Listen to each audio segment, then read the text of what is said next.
5 বছর বয়স হলেই শিখতে পারবে। হ্যাঁ, এখন যখন টানছে দম নিচ্ছে ছাড়া এইটা ভীষণ কষ্টকর মতো লাগে। প্রথম দিনই এরকম দেখো না এরকম এরকম করে বাজা, তুমি ওর সামনে দেখিয়েছো না? দম নেওয়া দম ছাড়া না কিছুই দেখায়নি, ইনবিল্ট এগুলো। এখানে এখানে হ্যাঁ খাটে চলো, আমি বসছি, আমি না বসলেও বসবে না, ভাবো। চল চল চল, বস বস বস বস বস।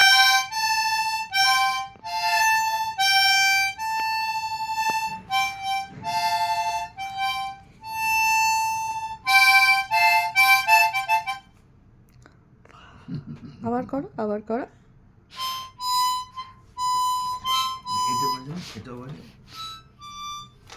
দাদাই আবার হাতটা কেমন করে, হ্যাঁ করো করো। ওইটা ভালো লাগছে না, হয়েছে? সুরগুলো মাথায় আসছে তারপরে তো বাজায়, বলো, মানুষ সবসময় কি বাজাতে পারে?